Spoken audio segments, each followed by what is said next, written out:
आज मी पावडर वगैरे लावून नाही बसले. तशी ओके मॅम. मी बरी आहे. अच्छा, माझा नेटचा काहीतरी प्रॉब्लेम आहे. ब्लर दिसतंय का? No ma'am.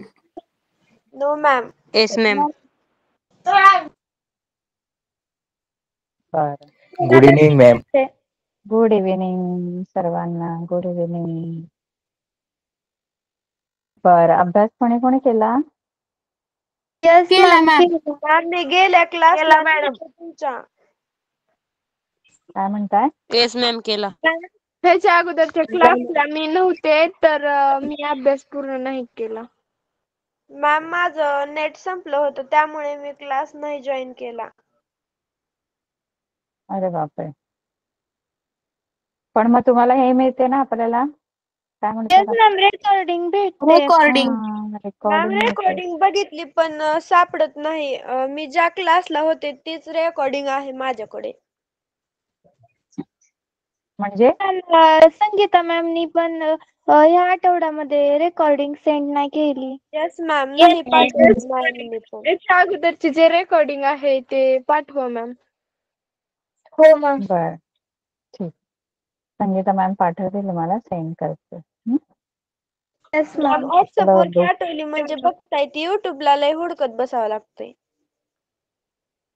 YouTube वर टाकतात का आपला? पूर्वी ग्रुपवर टाकायचंय ना?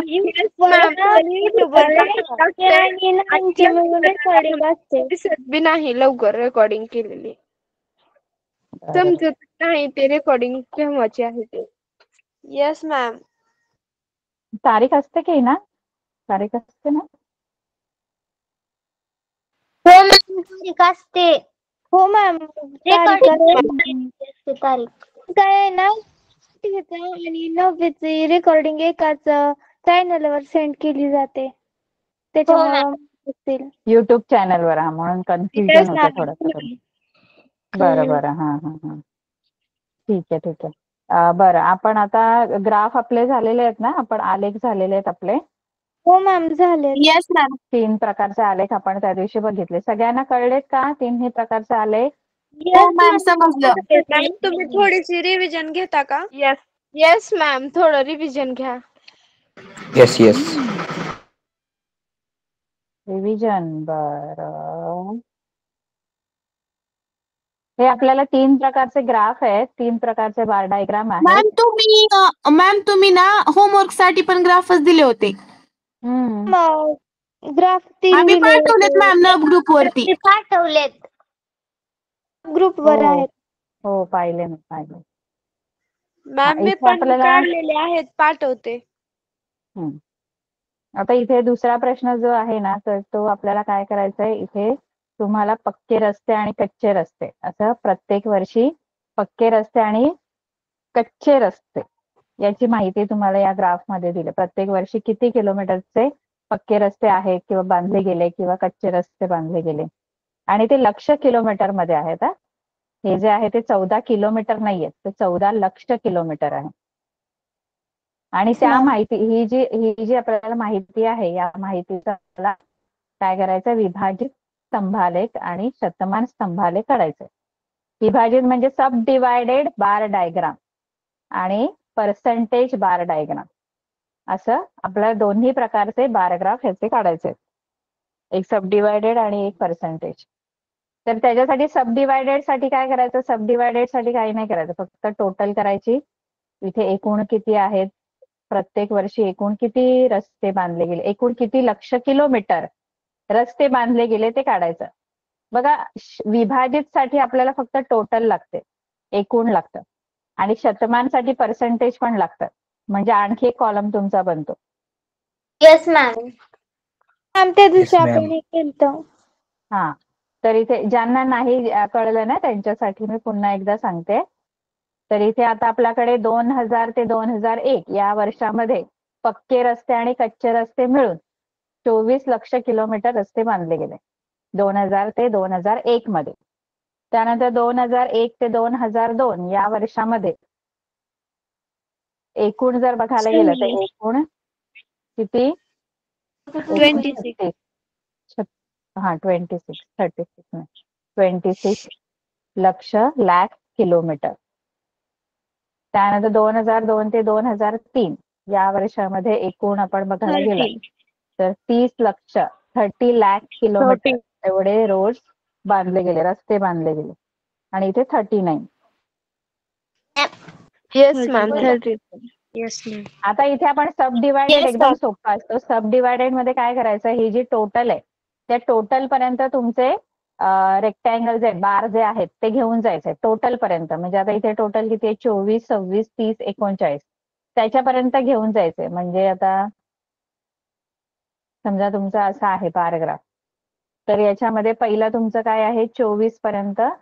आता मी तुम्हाला वेगळा मला दाखवायला लागेल. मॅम आम्हाला काढता येतो तसं दिल्यानंतर. येतो का काढता? Yes ma'am. Yes, ma'am. येतो. मॅम फक्त ते कसं करायचं ते माहित नव्हतं. टोटल काढायची आणि मग त्याला एकाच बारग्राफ मध्ये डिवाइड करायचं. टोटल आधी आपल्याला शोधता आली पाहिजे. म्हणजे आता इथे समजा हा तुमचा Yes, ma'am. समजलं वाय आता. आहे आणि इथे तुमचा एक्स अक्ष आपण काढू.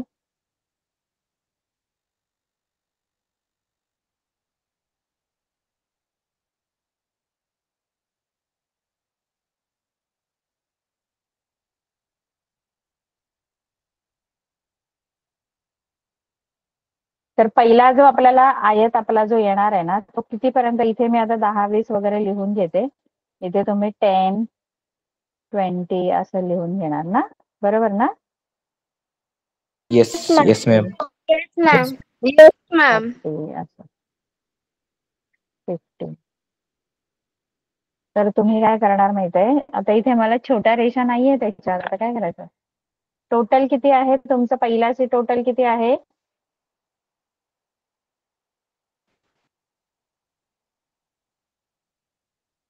चोवीस ना. 24 म्हणजे तुम्ही काय करणार आहात, 20च्या पुढे 4 लाईन असणार. इथे चौथी जी लाईन असणार, छोट्या छोट्या 10 लाईन असतात 20 आणि 30च्या मध्ये.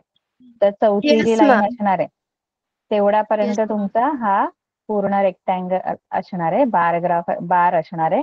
बार म्हणजे तुमचा हा रेक्टँगल स्तंभ. Yes, ma'am. आणि ह्याला डिवाइड येस. करायचं. आता डिवाइड कसं करायचं, टोटल 24 आहे ना, टोटल 24 आहे पण 14 आणि 10 आहे. मग आपण पहिला जो खालचा जो आहे तो 14 पर्यंत न्यायचा इथे, 10च्या पुढे चौथी लाईन. आणि दर्शवायचं ना मॅम. त्याला वेगवेगळ्या चिन्हाने दोघांना पण दर्शवायचं. आणि हे स्केल मध्ये लिहायचं तुम्ही प्रत्येक चिन्ह कशासाठी वापरलेलं आहे ते स्केल Yes, ma'am. मध्ये लिहिणं गरजेचं Yes, आहे. ma'am. आणि ते खाली सूचीमध्ये. वर्ष येस मॅम.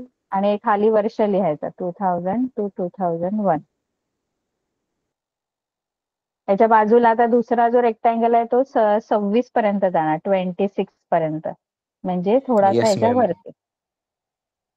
आणि असा आपण हा रेक्टँगल काढल्यानंतर ह्याला डिवाइड करायचं. जे आपले 2 नंबर्स आहेत दिलेले, आपण टोटल घेतली ना, तर 15 आणि 11 असे आपले 2 नंबर्स आहेत. त्याची टोटल 26 आहे. मग त्या 26 ला या दोघांमध्ये डिवाइड करायचं, 15 आणि 11. मग 15 म्हणजे 10च्या पुढे अर्धी लाईन असणार इथे. आणि मग हे Yes. खाली तुमचं हे 15 आणि हे 10. Yes ma'am. तर Yes, ma'am. स्केल मध्ये तुम्हाला लिहिणं गरजेचं आहे की तुम्ही कुठल्या चिन्हाला काय वापरले. मग स्केल मध्ये पहिलं तर तुम्ही लिहायचंय प्रमाण. मराठीमध्ये लिहायचंय प्रमाण. प्रमाण मध्ये वाय अक्षावरच आपण प्रमाण घेतो. एक्स अक्षावर आपण फक्त वर्ष किंवा काय असेल ते लिहितो. वाय अक्षावर आपण कसं घेतलंय, वाय अक्षावर 1 सेंटीमीटर बरोबर 1 सेंटीमीटर बरोबर 10 लाख लक्ष. कारण लक्ष किलोमीटर मध्ये तुम्हाला दिलेलं आहे, त्यामुळे किलोमीटर नाही लिहायचं, लक्ष किलोमीटर लिहायचं. 10चा फरक दिलाय ना, मग 1 सेंटीमीटर वर 10 लक्ष किलोमीटर. आणि 2 चिन्ह कशाची कशाला वापरलेत. आता हे असं वालं जे आहे ते कशासाठी आहे, कच्चे रस्ते की पक्के रस्ते, हे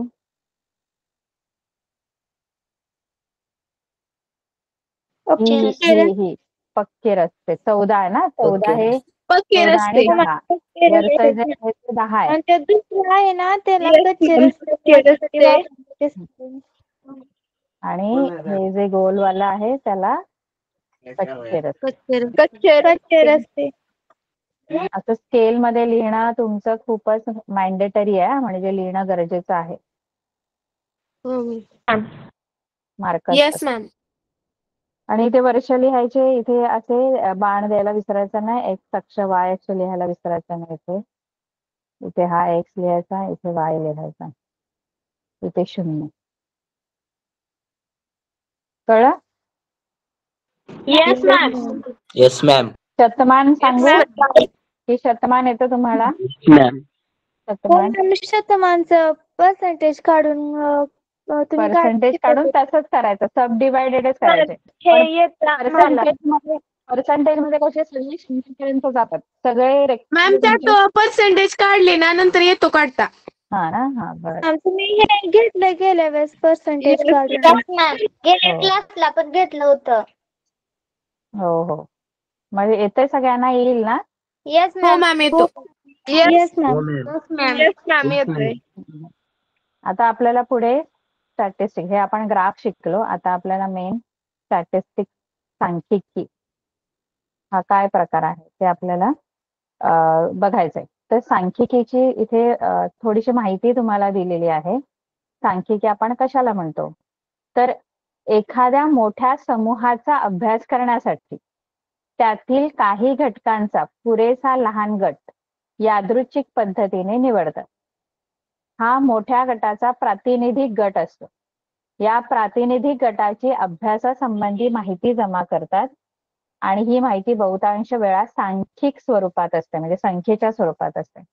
तिचे विश्लेषण करून काही निष्कर्ष काढतात. या प्रकारच्या अभ्यासाला आपण सांख्यिकी असे नाव आपण दिलेलं आहे. म्हणजे कसं आहे माहित आहे, एखाद्या मोठ्या समूहाचा आधी अभ्यास करायचा, म्हणजे आपण हे करतो ना का, मोठा समजा 5,000 लोकांचा मला अभ्यास करायचा किंवा 5,000 व्यक्तींचा अभ्यास करायचा. तर 5,000 व्यक्तींचा अभ्यास करण्याच्या ऐवजी मी काय करेन माहिती आहे, 500 लोकांचा अभ्यास करेन. म्हणजे आता मला समजा की उंचीचा अभ्यास करायचा, समजा व्यक्तींची उंची किंवा व्यक्तींचं समजा वजन आहे.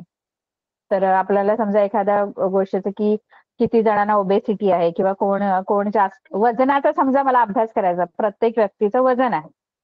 मग ते कशासाठी, काही हेतूसाठी ही माहिती गोळा केली जाते, अशी तर नाही टाइमपाससाठी. तर मला आपल्या भारतामध्ये किंवा आपल्या एखाद्या एरियामध्ये किती माणसांना ओबेसिटी म्हणजे अतिलठ्ठपणा किंवा लठ्ठपणा असे भाग असतात ना. म्हणजे अतिलठ्ठपणा म्हणजे ज्यांचं खूप जास्तीचं वजन आहे, मग ते जर असेल अतिलठ्ठपणामध्ये जर जास्त लोक येत असतील तर मग ते घातक आहे आपल्या ह्याच्यासाठी, समाजासाठी किंवा देशासाठी. मग अशा प्रकारची माहिती जी आहे तर ती समजा मला माझ्या एरियामध्ये समजा 5,000 लोक आहेत, तर 5,000च्या 5,000 लोकांची मी माहिती नाही घेणार.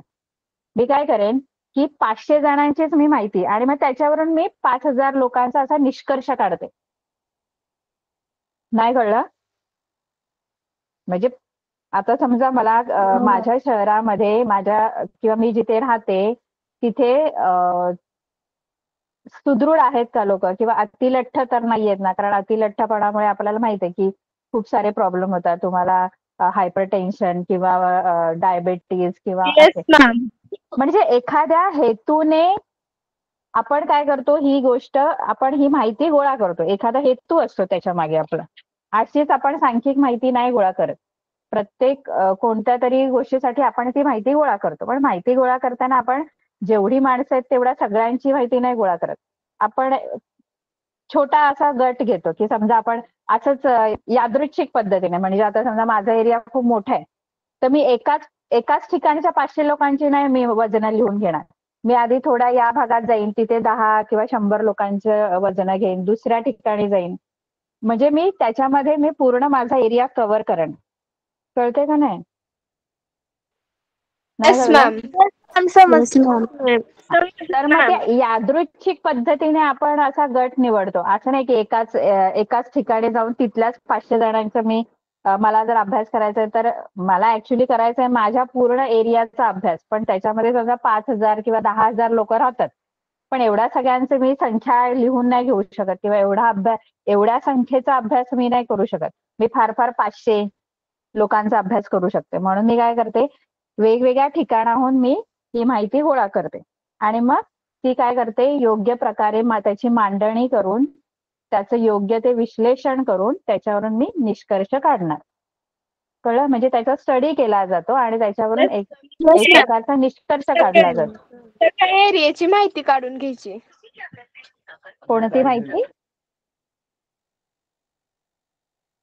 म्हणजे सगळ्या एरियाची आहे ना, हो, हो. आपल्याला माहिती काढून घ्यायची आपण. म्हणजे मी वजन विचारायचं प्रत्येक एका ठिकाणी जाऊन पूर्ण फिरायचा पण तो आपला जो एरिया असतो. असं नाही की मला 500 लोकांची जर हे वेट लिहून घ्यायचंय तर मी एकाच ठिकाणी जाते आणि तिथल्याच लोकांची मला फिरायला कंटाळा, असं नसतं. तर तुम्ही काय करणार, पूर्ण तुमचा जो एरिया आहे तर थोडे असे लोक करून ती तुम्ही काय करणार आहे, सर्वे, एक प्रकारचा सर्वे म्हणतो आपण त्याला. आता सर्वे करताना आपण प्रत्येकाच्या घरात नाही जात किंवा प्रत्येक ठिकाणी नाही जात. आता घरं खूप असतात, कळलं का? तर अशा प्रकारे आपण एक छोटा गट निवडतो. ऍक्च्युली मला अभ्यास करायचा असतो पूर्ण मोठ्या समूहाचा, पण त्याच्यासाठी एक मी प्रातिनिधिक गट निवडते, म्हणजे छोटा गट निवडते आणि तो पण यादृच्छिक पद्धतीने. यादृच्छिक म्हणजे रॅन्डमली म्हणजे एका ठिकाणी नाही, तुम्ही सगळीकडून थोडी माहिती गोळा करायची असते. कळते का? आणि मग त्याचा अभ्यास करायचा आणि त्याच्यावरून निष्कर्ष काढायचा. आणि येस मॅम. Yes ma'am. या प्रकारच्या अभ्यासाला सांख्यिकी असं म्हणतात. कळलं? Yes ma'am.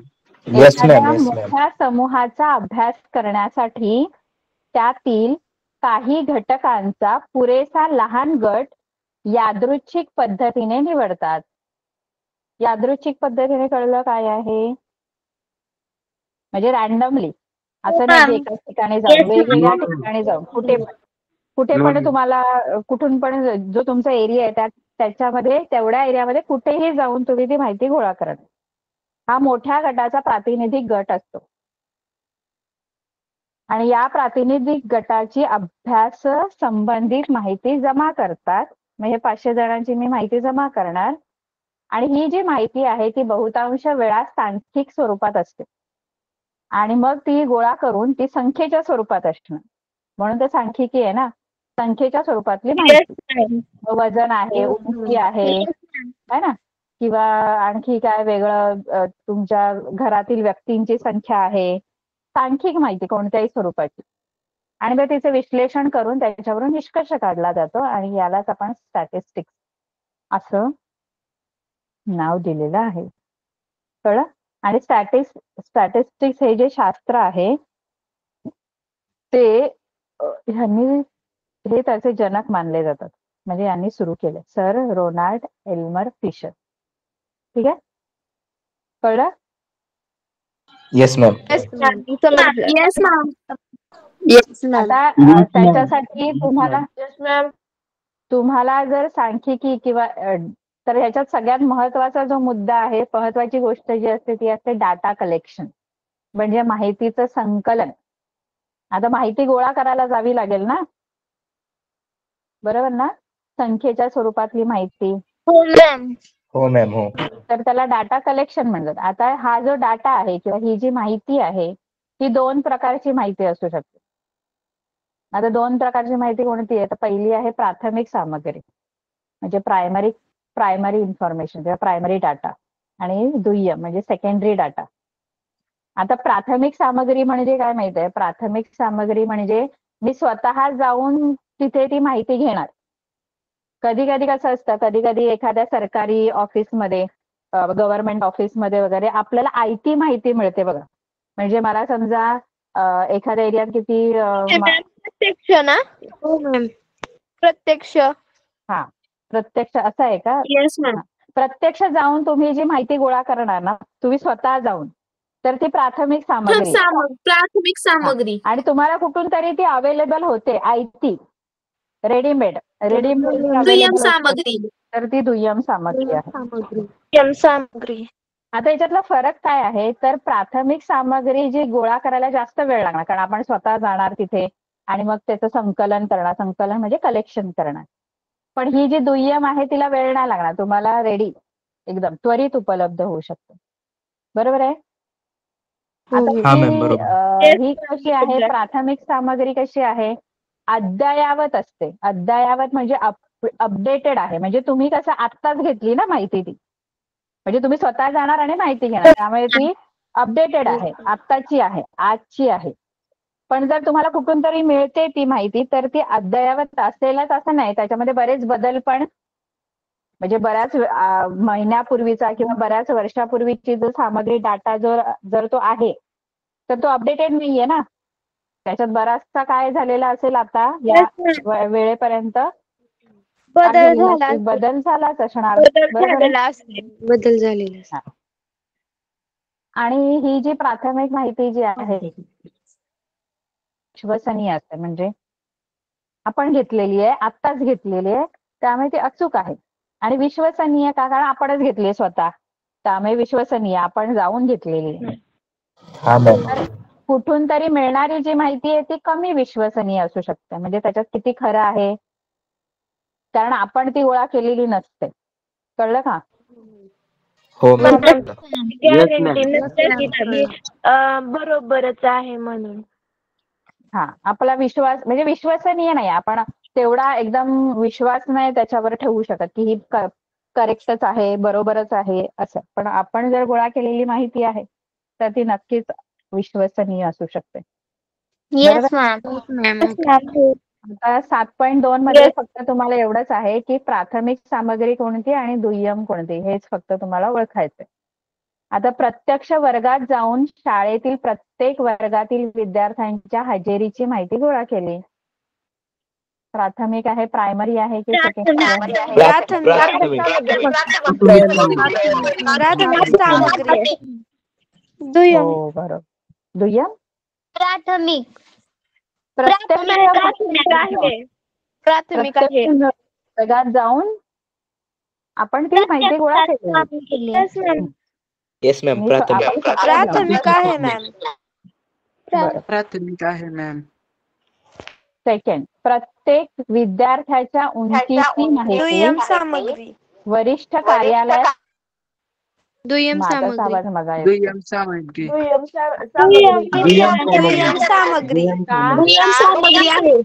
काय दुय्यम सामग्री? सामग्री गोळा केली नाही.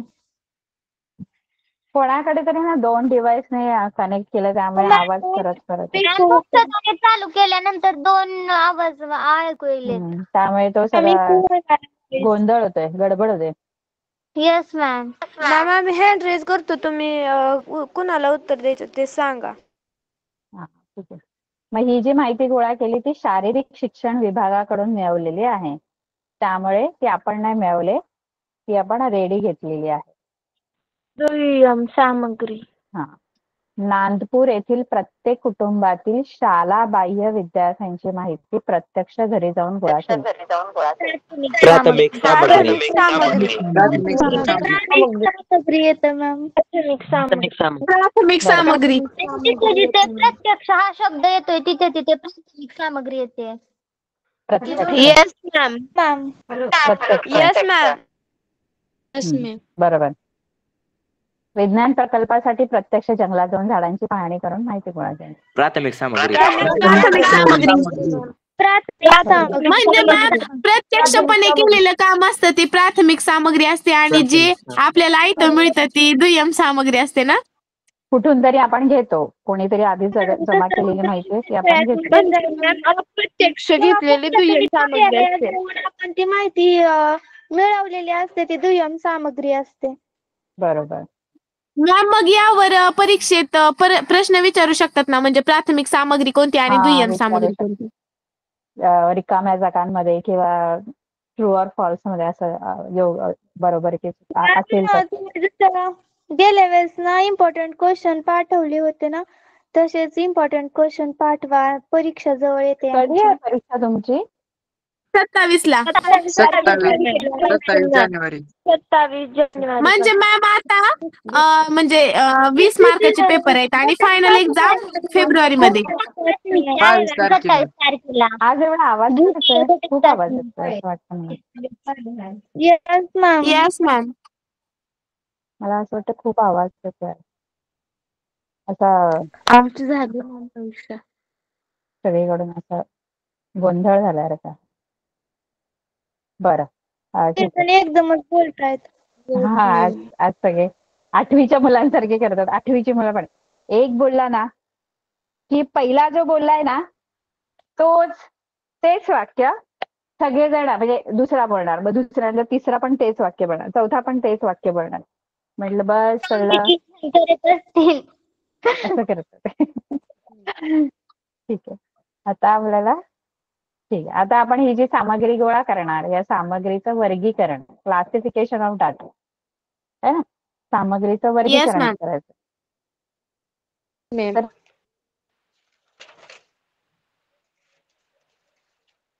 तर सामग्री एक वर्गीकृत म्हणजे ही वितरण सारणी आहे.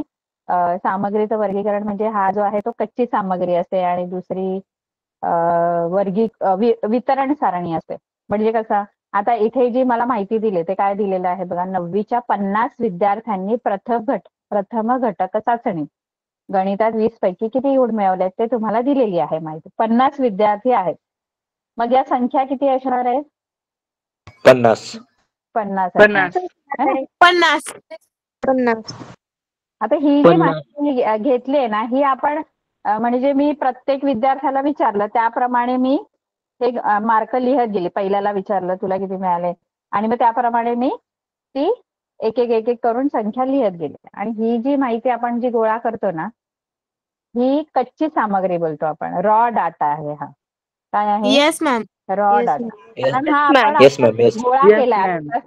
आता मी ती गोळा केलेली आहे. अजून ती मी व्यवस्थित मांडली नाहीये किंवा मी त्याचं काय अजून स्टडी म्हणजे आपण जर व्यवस्थित ती अरेंज केली ना तर ती आपण वितरण सारणीमध्ये म्हणजे आपण एक टेबल बनवतो फ्रिक्वेन्सी टेबल त्याच्यामध्ये ती मांडतो है ना. मग ही जी सामग्री आहे ना ही आपण कच्ची सामग्री आपण ह्याला म्हणतो. काय म्हणतो? कच्ची सामग्री. आता याच्यामध्ये ज्या संख्या आहेत त्या आपल्याला 20 पैकी मिळालेले गुण आहेत. बरोबर आहे. म्हणजे इथे जी संख्या असणार ना ती 0 ते 20 मध्ये कोणती तरी असणार. बरोबर आहे. काही जणांना 0 पण मार्क मिळू शकतो. याच्यात नाही दिलंय, याच्यात दिलं नाहीये पण मिळू शकतो. म्हणजे ही जी माहिती आहे ही माहिती तुम्हाला 0 ते 20 मध्ये असणार आहे. मग याच्यातलं पहिलं प्रत्येक जी संख्या आहे ना तिला प्राप्तांक म्हणतो. प्राप्तांक म्हणजे आता हा 20 जो आहे ना हा प्राप्तांक आहे. 6 जो आहे ना तो प्राप्तांक आहे. 14 प्राप्तांक आहे है ना. म्हणजे अंक. Yes ma'am. हे जे प्राप्तांक आहेत समजा 20 म्हणजे त्या दिलेल्या संख्या हा प्राप्तांक आहे. आता कसं असतं माहिती आहे प्रत्येक प्राप्तांक आहे ना हा कितीतरी वेळा रिपीट होऊ शकतो. म्हणजे आता 20 गुण आहेत तर 20 गुण बऱ्याच जण मुलांना मिळू शकतात किंवा 6 गुण आहे 6 गुण पण बऱ्याच विद्यार्थ्यांना मिळू शकतात.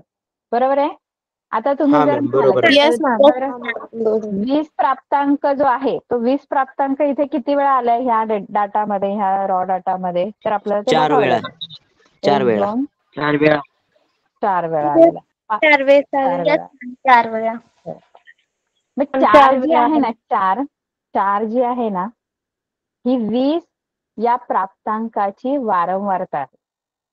वारंवारता म्हणजे काय तर 20 हे मार्क 4 विद्यार्थ्यांना मिळालेले आहेत. बरोबर आहे ना.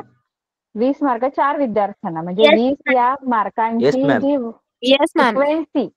फ्रिक्वेन्सी आपण म्हणतो किंवा वारंवारता म्हणजे तो आपल्या डाटामध्ये किती वेळा आली आहे किती वेळा त्याचं आपण रिपीट झाले ती फ्रिक्वेन्सी असते. कळलं? Yes ma'am. Yes ma'am. तर याच्यावरून आपण ह्या अनेक प्रश्नांची उत्तरं आपण देऊ शकतो या डाटावरून. 15 गुण मिळवणारे एकूण विद्यार्थी किती तर 15 गुण पाच. मिळवणारे विद्यार्थी किती आहेत? 5 5. पाच. बरोबर आहे. 5 त्यानंतर 15 गुणांपेक्षा जास्त गुण मिळवणारे एकूण विद्यार्थी किती? आता 15 गुणांपेक्षा जास्त गुण 45 45 45 45 15 गुणांपेक्षा जास्त 50 मधले 45 आणि 15 पेक्षा जास्त गुण मिळाले. How it is? No ma'am. बघा No. 15 पेक्षा जास्त म्हणजे काय? 16 17 16 17 18 18 आणि 19 19 आणि 20 20. मिळतील ना मार्क. 20 मार्क म्हणजे 20 माहितीये ऐका 15 गुणांपेक्षा जास्त गुण मिळवणारे विद्यार्थी म्हणजे कोणते विद्यार्थी? ज्यांना 16 मार्क मिळाले? 17 17 18 19 20. 20 आहेत मॅडम 20 मॅडम 20 15 मॅम. हा बघा 15. हा एक मॅडम नाही, 20 नाही, विद्यार्थी आहेत. हा अच्छा 20 विद्यार्थी आहेत का? हा मग हा 1 2 3 ज्यांना 15 पेक्षा जास्त गुण मिळालेत ते हे विद्यार्थी आहेत. 20 विद्यार्थी आहेत बरोबर आहे? 20 बरोबर आहे 20 विद्यार्थी.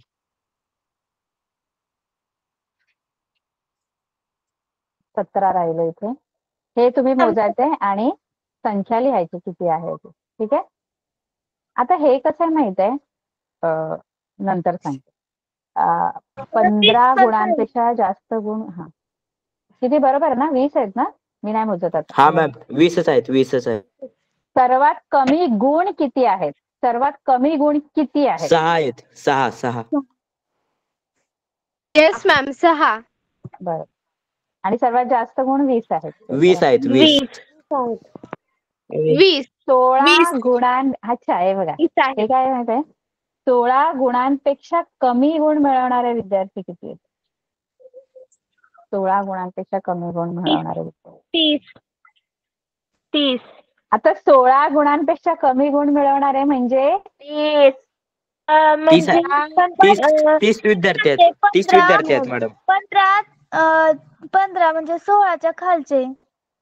15 14 12 म्हणजे 15 पेक्षा 16 पेक्षा Yes, ma'am. कमी. 16 पेक्षा कमी म्हणजे 15 वाले पण Yes, घ्यायचे ma'am. त्याच्यामध्ये.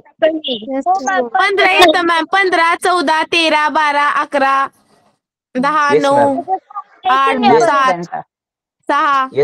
Yes ma'am. किती आहेत? 30 आहेत मॅम 30 6 पर्यंत आहेत. 30 मॅम. 30 विद्यार्थी. 30 विद्यार्थी 30 विद्यार्थी 30 विद्यार्थी 30 विद्यार्थी. मोजा बरोबर. मोजले बरोबर? बरोबर आहे मॅडम 30 विद्यार्थी.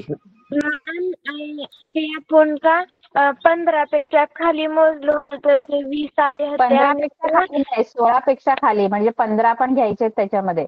15 वाले विद्यार्थी पण येणार त्याच्यात. 15 पेक्षा खाली घेतलं होतं तर 20 आले होते आणि आता 15ला 16 पेक्षा वर घेतो म्हणजे 50 मधून 20 कटवले 30. मगाशी किती आले? 15 पेक्षा जास्त गुणवाले किती आले? 20 आले होते. 20 आले. आणि एकूण विद्यार्थी 50 आहेत तर 50 वजा 20 बरोबर 30. मॅम 50 मधून 30 वजा केल्यानंतर 20 बरोबर. 20 वजा केल्यानंतर 30 उत्तर येते. बरोबर 30 येतं. हा ते परफेक्ट आहे. तर हे टाळ्याच्या खुणा आपल्याला बघा त्यांनी दिल्यात. हे असं आपण करत होतो बघा 8वीला. 6 हा सगळ्यात कमी गुण आहे. Yes ma'am. 6 ते 20 Yes. पर्यंत आपण Yes, ma'am. अंक मांडले. ही फ्रिक्वेन्सी टेबल हा जो फ्रिक्वेन्सी टेबल आहे वारंवारता वितरण सारणी ती कम्प्लीट करायची. ही अर्धवट दिली तुम्हाला ही पूर्ण करायची. Yes yes ma'am. मॅम. आम्ही ग्रुपवर पाठवता भरून. मार्क्स मध्ये टाळ्याच्या खुणांमध्ये 4 झाले की 5वी आडवी लाईन टाकायची असते अशी. हो मॅम. Yes ma'am. आता आपण जी 8वी पर्यंत शिकलो ना ही जी आहे ना ही आपण आधी 8वी पर्यंत ती जी वितरण सारणी होती ना ती जी होती ती अवर्गीकृत वितरण सारणी होती. काय होती? अवर्गीकृत सारणी.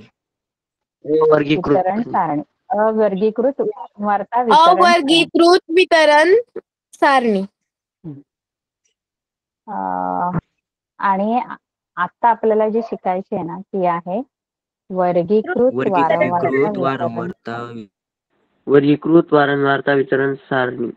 Grouped frequency distribution table.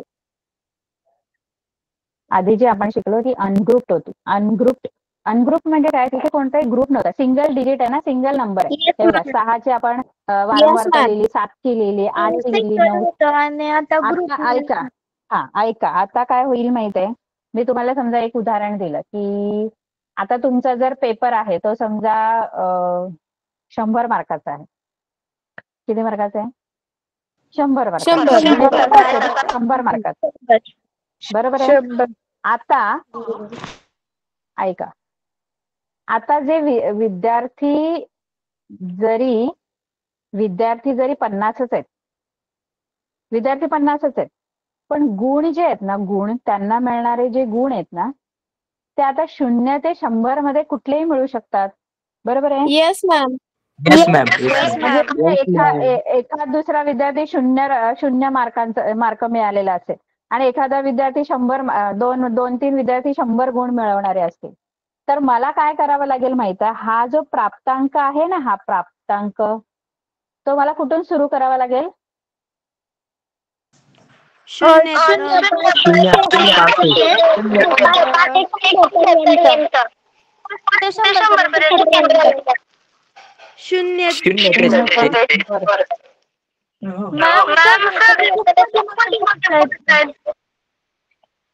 अरे मुलांना, जर कोणी 2 डिव्हाइस बाजूबाजूला कनेक्ट केलं असतील तर माईक मधून कसा आवाज येतोय? हो मॅम, हो येस मॅम खूप वेळेस म्हणतायत, एकदा म्हणल्यावर त्यांना नाही गोंधळ काय होतं माहिती आहे, माझ्या मते काहीतरी 2 डिव्हाइस जवळ जवळ बसलेत असं काहीतरी आहे. मॅम आणि मग त्यांनी अनम्यूट केलं ना मग तो गोंधळ होतो. त्यामुळे ज्यांनी पण कनेक्ट केलंय ना अशा डिव्हाइसने बाजूबाजूला ठीक आहे, पण मग म्यूट ठेवा, कारण तो मग आवाजाचा गोंधळ होतो. बघा 0 ते 100 जर मांडायचे आहेत ना, तर मला 0 पासून 100 ओळीपर्यंत जावं लागेल खाली. 21, 22, 23, 24, 30, 35, 36 म्हणजे एक सिंगल डिजिट, सिंगल. म्हणजे असं मला तेवढी मोठी बनेल माझी ती वारंवारता सारणी, नाही बनणार? Yes ma'am. आणि अशी वारंवारता सारणी अशी आपण समजा टाळ्याच्या खुणा मांडायला गेलो, अशी एवढा मोठा पेपर घ्यावा लागेल 100 ओळीवाला. आणि मग त्याच्या खुणा मग 1 0 आला तर पहिली वरती, मग 12 कुठे आहे, मग तिथे 12 शोधावं लागेल, मग मला 35 कुठे आहे, मग ते 35 मला शोधेपर्यंतच वेळ जाईल. 100 पर्यंत 0 ते 10 ते 20 येस मॅम, अशा सारणी घ्यावी लागते. मोक्षदाच्या डिव्हाइस मधूनच आवाज येतोय. शाळेत शिकवलं मला? येस मॅम, शिकवलं. येस मॅम, शिकवलेलं आहे. म्हणून तुम्ही असे पटापट उत्तर देतो. Yes ma'am. मॅम आमचं अजून आता थोडस राहिलंय मॅम शाळेत धडा शिकवायचं, थोडसच राहिलंय. हो, अच्छा, तर एक सराव संच राहिले. धडा शिकवत नाही तुम्ही, खूप समजावून शिकवता. मॅम शाळेत एकदा समजावून सांगते थोडस, आणि ती नुसतं लिहायला सांगतात खूप, तर असं डीप मध्ये नाहीच शिकवून सांगते. तुमच्यासारखं कोणा शिकवत नाही. सिलेबस संपवायचा. म्हणून तर का मॅम आता दिवाळीच्या परीक्षेला आम्हाला जास्त मार्क पडलेत तुमच्यामुळं. Yes ma'am, thank you. अच्छा, मग अवर्गीकृत म्हणजे जी अनग्रुप्ड फ्रिक्वेन्सी आहे डिस्ट्रीब्युशन टेबल, तो इथे कामाला नाही येणार जर तुमचा जी विड्थ आहे ना, म्हणजे जो तुमचा ऑब्झर्वेशन किंवा प्राप्तांक आहे, त्या प्राप्तांकामध्ये सगळ्यात लहानात लहान प्राप्तांक आणि मोठ्यात मोठा प्राप्तांक याच्यात जर खूप तफावत असेल किंवा डिफरन्स असेल तर तुम्हाला ही चालत नाही अवर्गीकृत. छोटा डिफरन्स आहे, 0 ते 20 आहेत म्हणजे तर चालणार आहे, कारण ते खूप कमी नंबर आहेत, कमी नंबर आहे. त्यामुळे तुमचे एका पानामध्ये होऊन जातो तो डिस्ट्रीब्युशन टेबल.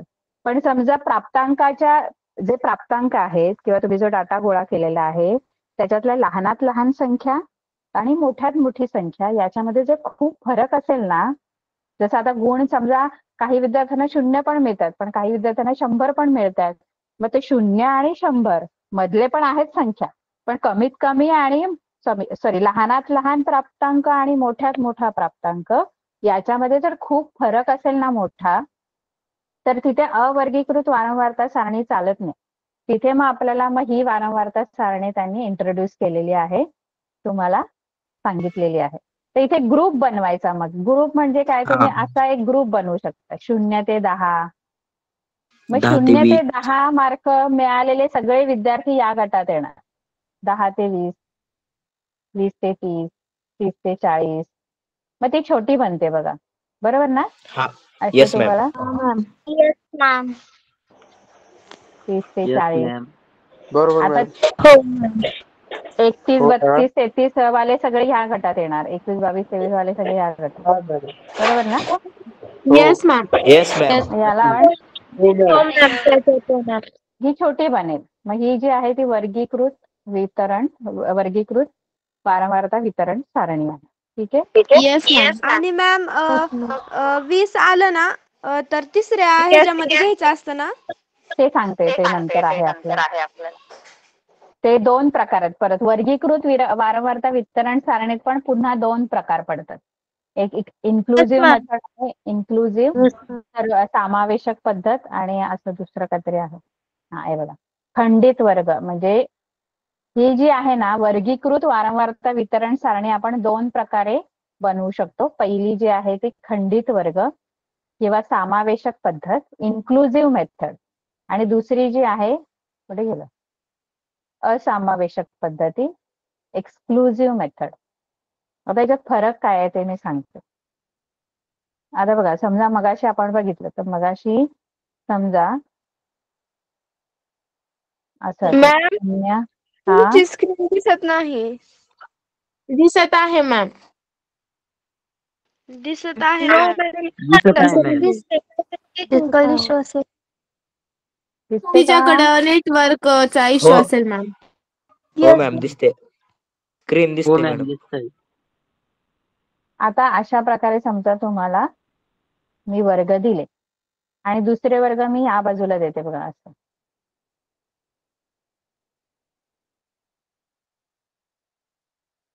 आता या दोन्ही मी जे वर्ग, दोन्ही पण वर्गीकृतच आहेत, पण याच्यात दोघांमध्ये फरक आहे. फरक कळला काय आहे? आता इथे जो मी पहिला वर्ग लिहिलाय ना, हा लिहिलाय मी 0 ते 10, बरोबर आहे? इथे हो मॅम. Yes ma'am. आणि इथे जो वर्ग Yes, ma'am. लिहिलाय ना तो 0 ते 9 आहे. आता मला, आणि दुसरा पुढचा वर्ग जो आहे तो 10 ते 20 आहे, आणि इथे 10 ते 19 आहे, बरोबर आहे? आता हो हे, मॅम. आता ही जी आहे ना, ही जी पद्धत आहे ना लिहिण्याची, हिला आपण म्हणतो इन्क्लुझिव्ह मेथड किंवा समावेशक पद्धत. आता समावेशक पद्धत का, याला दुसरं पण नाव आहे खंडित वर्ग. आता समावेशक का आणि खंडित का? तर समावेशक म्हणजे काय माहितीये बघा, इथे ना आपला जे वर्ग आपण लिहितो ना त्या वर्गामध्ये 2 संख्या दिलेल्या, जसं इथे 0 ते 9 आहे. तर 0 ते 9 म्हणजे ही जी 0 जी आहे ना ती खालची वर्ग मर्यादा आपण म्हणतो, आणि 9 जी आहे ती वरची वर्ग मर्यादा आहे. म्हणजे आता हा जो वर्ग आहे, पहिला जो आपल्याला क्लास दिलेला आहे, वर्ग दिलेला आहे, त्याच्यामध्ये 0 जी आहे ती खालची वर्ग मर्यादा आहे आणि 9 वरची वर्ग मर्यादा आहे. दुसऱ्या वर्गात कसं आहे, दुसऱ्या वर्गामध्ये 10 ही खालची वर्ग मर्यादा आहे, 19 जी आहे ती वरची काय आहे, मर्यादा. वरची वर्ग मर्यादा. वरची वर्ग मर्यादा आहे. हा, आणि इथे 20 ही खालची वर्ग मर्यादा, 29 ही वरची वर्ग मर्यादा. आता येस इथे मॅम. होतं काय म्हणजे याच्यामध्ये ही समावेशक पद्धत का बोलतात याला, कारण समावेशक म्हणजे इथे दोन्ही वर्ग मर्यादा समाविष्ट केलेल्या असतात. म्हणजे या वर्गामध्ये तुम्ही 0 वाले पण याच्यातच घेऊ शकता आणि 9 वाले पण याच्यातच घेऊ शकता, कळलं का? 0 मार्क Yes, Yes, ma'am. मिळणारे विद्यार्थी पण याच गटात आणि वरच्या वर्ग मर्यादे एवढे म्हणजे 9 मार्क 1 मार्क मिळवणारे पण याच्यातच येणार 2, 3, 4, 5, 6, 7, 8, 9. 9 पर्यंत मार्क मिळवणारे विद्यार्थी या गटात येणार. कळलं? ज्यांना Yes, 10 Yes, ma'am. ज्यांना 10 मार्क मिळालेले आहेत 10 मार्क हे ह्या गटात आहे. बरोबर आहे? येस हो मॅम. मॅम. म्हणजे इथे दोन्ही वर्ग मर्यादा समाविष्ट केलेल्या आहेत. आता याच्यामध्ये कसं असतं, आता समजा तुम्हाला 9.5 म्हणजे 9.5 मार्क मिळाले तर काय करणार इथं? कुठल्या गटात? दुसऱ्या ग्रुपमध्ये. मॅम पहिल्या ग्रुपमध्ये. दुसऱ्या ग्रुपमध्ये. मॅम क्वेश्चन काय विचारला? 9.5 समजा 9.5 मार्क मिळाले तर कुठल्या गटात बसवायचं त्याला? मॅम 0 ते 9 गटात. कसं? तिथे ते 0 पासून 9 मॅम ते मधल्यावर येईल. मॅम दुसऱ्या गटात दुसऱ्या. येस नाही मॅम ना. दुसऱ्या गटात. नाही ना, ह्याला जागाच नाही कुठं. कशी बसवणार? दुसरा गट 10 पासून मॅम सुरू दुसऱ्या झाला. गटात 10 पासूनच्या आहेत 9.5 पासूनच्या नाहीत. हो मॅम. 9 आपल्या पर्सेंटेज मध्ये 50च्या पुढे टक्के म्हणजे पुढचा पॉइंट असतो ना तर आपण अलीकडे ते इथे नाही करायचं. इथे नाही ते करायचं. पर्सेंटेज इथं नसते. तसं नसतं. पण 9.5 इथे नाहीये म्हणून हा कसा ना खंडित वर्ग आहे. खंडित म्हणजे इथे खंड पडला ना 9 ते 10 मधली जर एखादी संख्या आली तर ती कुठे टाकायची? हा पहिला वर्ग 9ला संपतोय आणि दुसरा वर्ग 10ला सुरू होतोय. पण 9 आणि 10च्या मधल्या संख्या कुठे लिहायच्या? Yes ma'am. म्हणून मग ही दुसरी पद्धत सुरू केली त्यांनी. पहिल्याच वर्गात लिहायची. नाही ही जी सारणी आहे ना त्याच्यात ते बसणार नाही. हे आपण पुढे बघू. चला आता वेळ संपली. डिटेल मध्ये आपण शिकू. ठीक आहे? Okay ma'am bye good night. Okay ma'am. Good night. Take care ma'am bye good night. Care ma'am. Good night. Bye bye sweet dream. शुभ गुड संध्याकाळ नाईट. मॅम. बाय. शुभरात्री ma'am. Ma'am ma'am good night. शुभ संध्याकाळ. शुभरात्री. Good night ma'am. Sweet dream.